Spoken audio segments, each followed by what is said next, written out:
ओम शांति। आज 13/4/2026 की वाणी है। बाबा बोले, मीठे बच्चे, अभी तुम ऐसी दुनिया के मालिक बनते हो जहाँ कोई हद नहीं। योग बल से सारे विश्व की राजाई लेना ये भी वंडर है। तो बाबा इसमें क्या कहना चाह रहे हैं कि आप क्या हो, आप अभी तुम दुनिया के मालिक बनते हो जहाँ हद नहीं है। हद नहीं है यानी आप सिर्फ एक देश या सीमित चीज के मालिक नहीं बन रहे, बल्कि पूरे विश्व की असीम सुख शांति वाली दुनिया के अधिकारी बन रहे हो।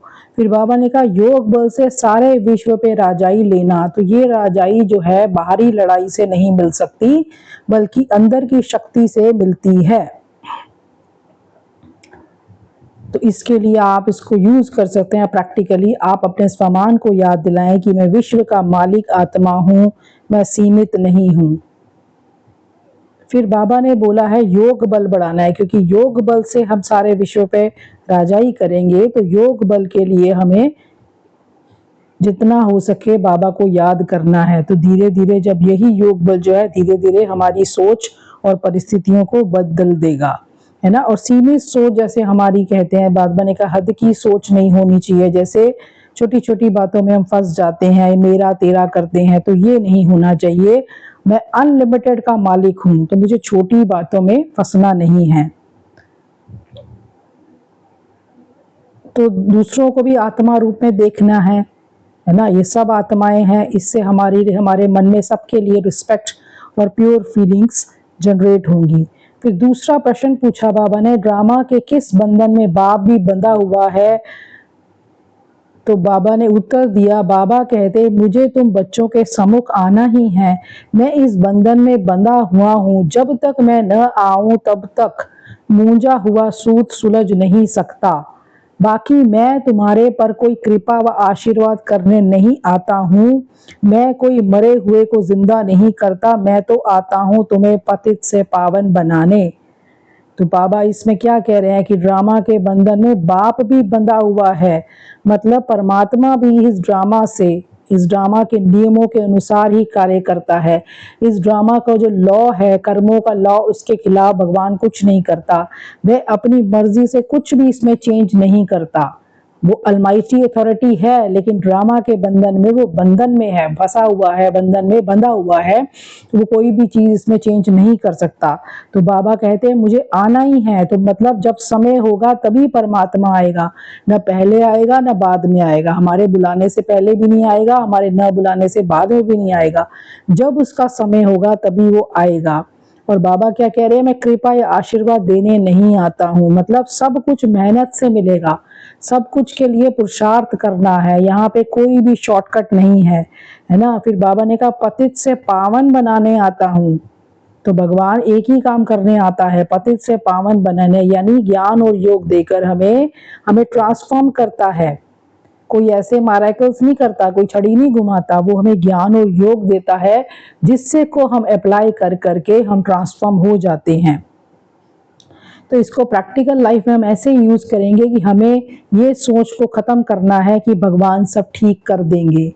ये जो हमने एक सोच बनाई हुई है कि मुझे भगवान मिल गया तो मेरे साथ कुछ गलत नहीं होगा, तो इसको हमें देखना है कि भगवान सब कुछ ठीक नहीं करेगा। भगवान ने पहले ही बता दिया, मुझे खुद ही बदलना है। बाबा सिर्फ मुझे रास्ता दिखाएगा, बाबा मुझे बताएगा, ऐसे कर्मों की गति समझाएगा, लेकिन चलना तो मुझे ही है, करना तो मुझे ही है ना। तो मतलब रिस्पॉन्सिबिलिटी लेनी है। हर सिचुएशन पे मुझे खुद से पूछना है मैं इसमें क्या सीख सकती हूँ। तो इससे धीरे धीरे ब्लेमिंग हैबिट खत्म होगी और हम पावरफुल बनेंगे। और इसमें ड्रामा की एक्सेप्टेंस की भी बात कही गई है कि जब कुछ गलत लगे तो तुरंत याद करें कि ड्रामा ऑलरेडी फिक्स्ड है, इसमें कुछ भी चेंज नहीं हो सकता, ये बना बनाया ड्रामा है ना। तो टेंशन भी नहीं और मन स्थिर। और कोई भी इसमें मैरेकल माइंडसेट को चेंज करना है ना, कि मैं इंस्टेंट रिजल्ट्स चाहती हूँ, क्या मैं शॉर्टकट ढूंढती हूँ, है ना। तो ये यहाँ पे मैरेकल्स कुछ नहीं होते, यहाँ पे सब मेहनत से होता है। तो यहाँ सब प्रोसेस से होगा, मैरेकल से नहीं, है ना। सबका प्रोसेस है। अब हर चीज को धीरे धीरे जब ज्ञान और योग करेंगे तो आप में ट्रांसफॉर्मेशन आएगा ना। ऐसे तो नहीं भगवान ने छड़ी घुमाई तो हो गया। तो ये है। तो इसलिए हमें रोज अपने ट्रांसफॉर्मेशन पर फोकस करना है। रोज हमें खुद से पूछना है, क्या आज मैं थोड़ी बेटर हुई हूँ कल से, कुछ मैंने अलग सा धारण किया है ना। तो यही पतित से पावन बनने का रियल प्रोसेस है। तो जैसे आप सपोज रियल लाइफ एग्जांपल से हम समझेंगे, जैसे एग्जाम में हम फेल हो गए है ना, कोई भी सिचुएशन है, तो हम कहेंगे भगवान ने मेरे साथ गलत किया, तो ये रॉन्ग नोशन है। इसके अलावा हम क्या सोचेंगे, अब कि ड्रामा है, मुझे और मेहनत करनी है ना।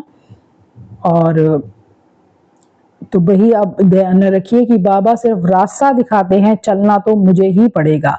फिर बाबा ने इसमें एक बात बोली, 84 जन्म भोगते भोगते ये हाल आकर हुआ है। ड्रामा को तो समझना है ना, इसको कहा जाता है हार और जीत का खेल। भारत का ही ये खेल है, इसमें तुम्हारा पार्ट है। तुम ब्राह्मणों का सबसे ऊंच से ऊंच पार्ट है इस ड्रामा में। तुम सारे विश्व के मालिक बनते हो, बहुत सुख भोगते हो। तो भगवान क्या कहते हैं, 84 जन्म भोगते भोगते, यानी आत्मा ने कई जन्मों का सफर किया है, कभी सुख का कभी दुख का। तो अभी जो स्थिति है वह उसी यात्रा का रिजल्ट है। धीरे धीरे यात्रा करते करते यहाँ पहुंच गए। और ड्रामा जो है वो हार जीत का खेल है, कभी सुख है कभी दुख है, कभी हार है कभी जीत है, दोनों ही ड्रामा का पार्ट है। और भारत का ही खेल है ये, है ना, भारत में ही ये खेल चलता है।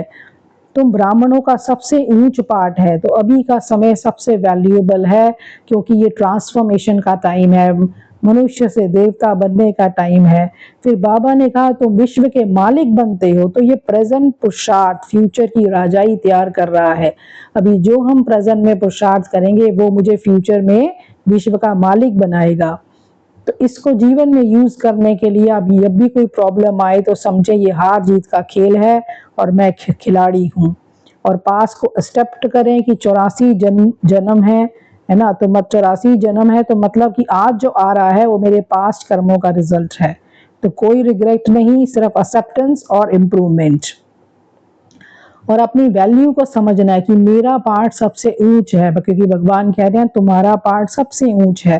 तो मेरा पार्ट सबसे ऊंच है मतलब, तो इसमें मुझे आलस अलबेलेपन को छोड़ना है, मुझे सीरियसनेस को बढ़ाना है, मुझे पढ़ाई में रेगुलर होना है, पढ़ाई करनी है अच्छे से, क्योंकि मेरा पार्ट सबसे ऊंचा है।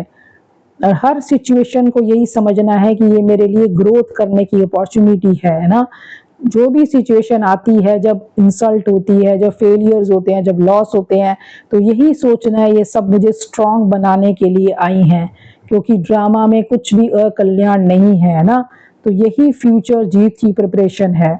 और बिग विजन रखना है कि छोटी छोटी बातों में हमें नहीं उलझना, उसने ऐसा कहा ये हो गया, है ना। क्योंकि याद रखिए अब विश्व के मालिक बनने वाले हैं, है ना। तो हर बात में आप सोचें कि ये ड्रामा का सीन है, मैं एक्टर हूँ। कोई भी बात आपके साथ होती है तो सोचें ये ड्रामा का सीन है, मैं एक्टर हूँ और ये मेरा लर्निंग फेस है। फिर बाबा ने कहा ये है ही पाप आत्माओं की दुनिया, सतयुग में पुण्य आत्माओं की दुनिया। तुम पुण्य आत्मा बन रहे हो तो कभी भी पाप नहीं करना चाहिए, हमेशा बाबा से सीधा चलना चाहिए। बाप कहते हैं मेरे साथ धर्मराज सदैव है ही, द्वापर से लेकर सतयुग त्रेता में मेरे साथ धर्मराज नहीं होता। द्वापर से तुम मेरे अर्थ दान पुण्य करते आ रहे हो।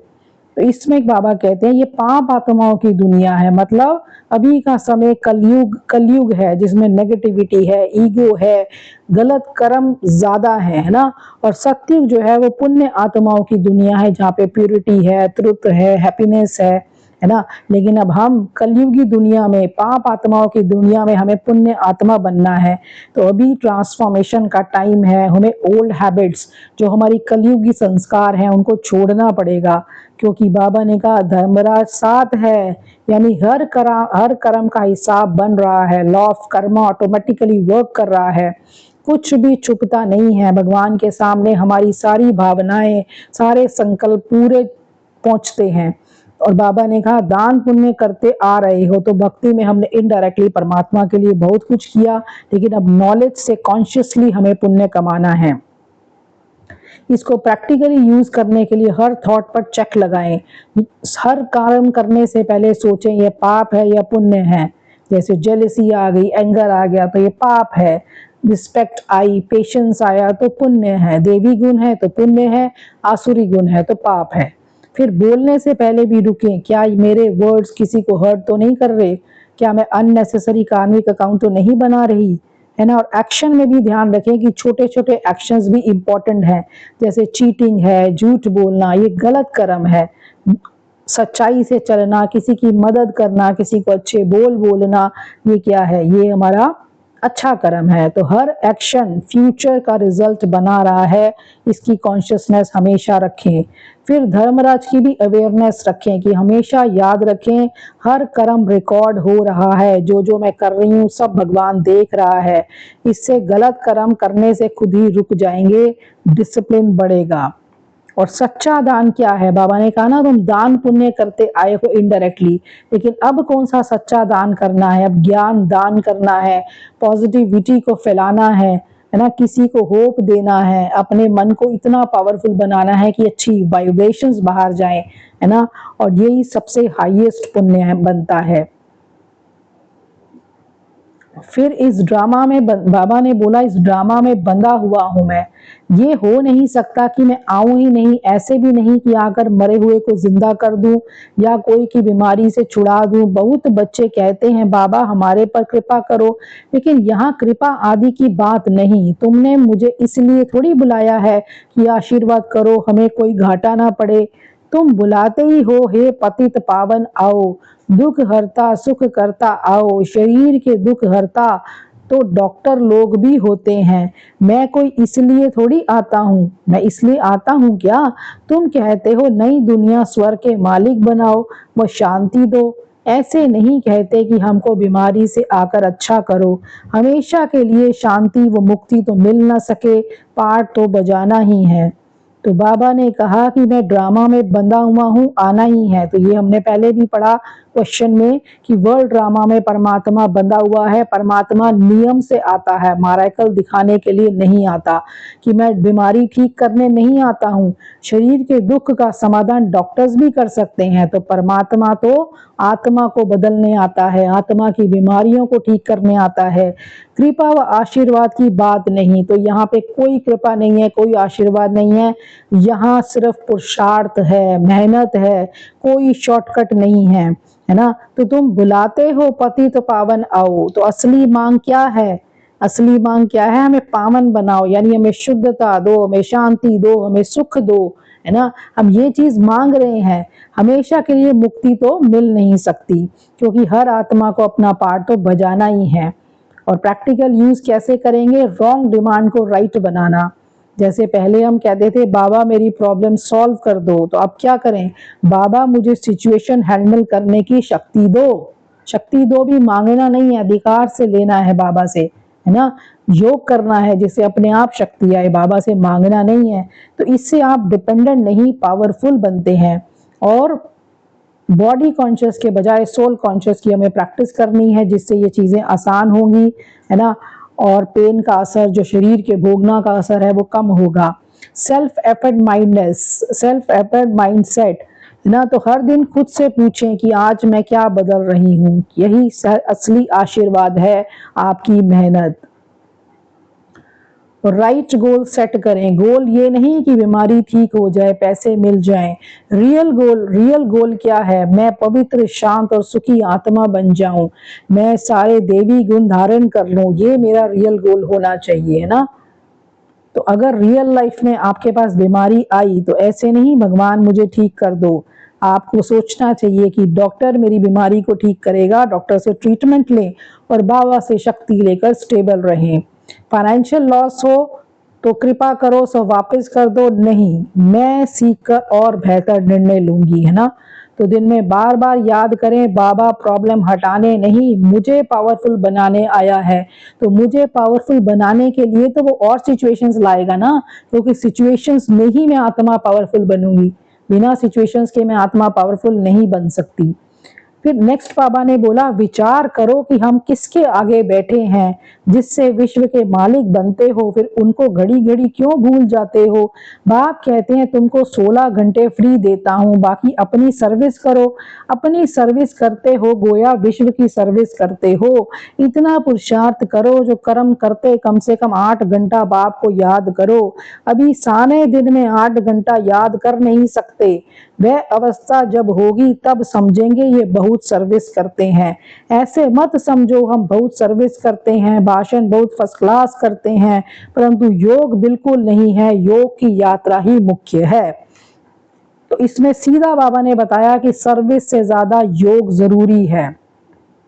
क्यों? क्योंकि याद की क्वालिटी ही असली प्रगति है ना। हम किसके आगे बैठे हैं, पहले बाबा ने बोला, तो परमात्मा से कनेक्टेड हैं जो हमें विश्व का मालिक बनाते हैं, फिर भी बार बार हम भूल जाते हैं, तो ये सबसे बड़ी लॉस है। 16 घंटे फ्री, 8 घंटे याद, तो काम करते भी हमें याद रखना है, बाबा को याद करना है। दिन में कम से कम 8 घंटा याद बाबा कहते हैं। तो बाबा ने कहा अपनी सर्विस विश्व की सर्विस, क्योंकि जब हम खुद को चेंज करते हैं तो ये सबसे बड़ी सर्विस है।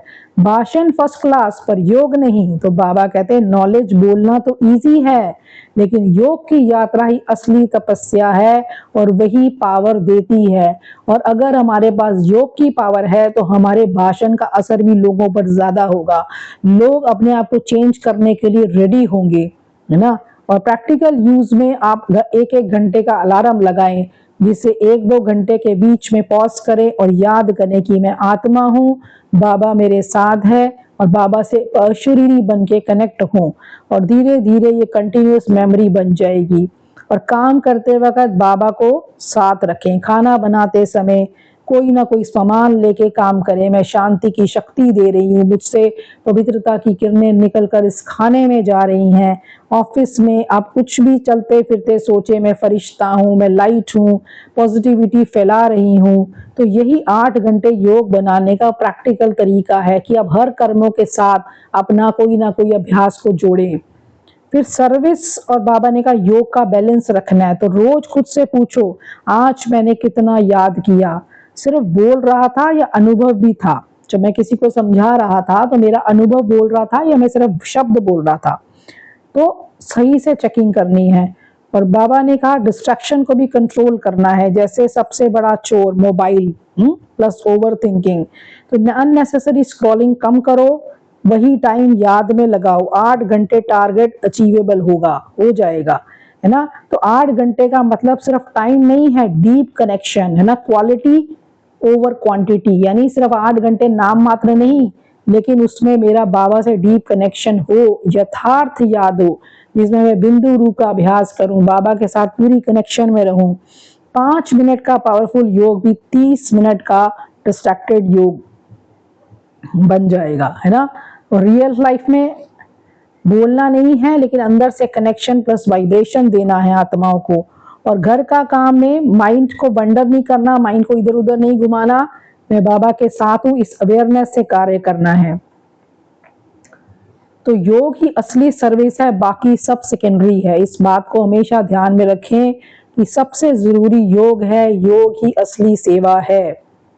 फिर बाप ने कहा, बाप कहते हैं सिर पर विकर्मों का बोझा बहुत है, इसलिए सवेरे उठकर बाप को याद करो। 2 से 5 तक का फर्स्ट क्लास वायु मंडल है। आत्मा रात को आत्माभिमानी बन जाती है, जिसको नींद कहा जाता है। इसलिए बाप कहते हैं जितना हो सके बाप को याद करो। अब बाप कहते हैं मन मनाभव, ये है चढ़ती कला का मंत्र। तो बाबा ने कहा विकर्मों का बोझा बहुत ज्यादा है, यानी पुराने गलत कर्मों की छाप आत्मा पर, संस्कारों पर बहुत लगी हुई है। और सवेरे का टाइम 2 से 5 का जो टाइम है, वो वायुमंडल, वो समय बहुत शांत और पवित्र और शक्तिशाली होता है। उसमें डिस्ट्रैक्शंस बिल्कुल जीरो होती हैं। तो नींद में जो आत्मा होती है वो आत्म अभिमानी अवस्था में चली जाती है। तो रात में शरीर से जब आत्मा डिटैच हो जाती है तो उसको पूरा रेस्ट मिलता है, इसलिए सुबह उठते ही वो फ्रेश होती है और उसका कनेक्शन आसान होता है। फिर बाबा ने कहा मन मनाभव, यानी खुद को आत्मा समझ के परमात्मा को याद करो। तो यही चढ़ती कला का मंत्र है, है ना। फिर प्रैक्टिकल यूज में आपको अमृत वेला प्रैक्टिस 2 से 5 करें, और धीरे धीरे टाइम को बढ़ाएं। और मॉर्निंग फर्स्ट थॉट रूल, सबसे पहले बाबा को गुड मॉर्निंग करें, कुछ समानों की प्रैक्टिस करें और बैठकर इमेजिन करें। इस तरह से आप इमेजिन करें, विजुलाइज करें कि मेरे सिर पर बहुत बोझा पड़ा है और बाबा की याद की लाइट से वो खत्म हो रहा है। माइंड धीरे धीरे लाइट फील करेगा। और थोड़े थोड़े ब्रेक्स करें, बीच में 1-1 मिनट के ब्रेक्स, जिसमें मन मनाभव हो जाए, है ना। और रात को सोने से पहले भी स्वमानों की प्रैक्टिस करके सोएं, ताकि सुबह आप उसी तरह से उठें। और तो सवेरे का योग यानी पूरे दिन की जीत, मन मनाभव यानी चढ़ती कला का सीधा रास्ता। फिर बाबा ने कहा कर्म करते भी कम से कम 8 घंटा याद में जरूर रहना है। याद ही मुख्य है, इससे ही विकर्मों का बोझ उतरना है। फिर वरदान दिया बाबा ने, दाता बन हर सेकंड हर संकल्प में दान देने वाले, उदार चित महादानी भव। आप दाता के बच्चे लेने वाले नहीं लेकिन देने वाले हो। हर सेकंड हर संकल्प में देना है। जब ऐसे दाता बन जाएंगे तब कहेंगे उदार चित महादानी।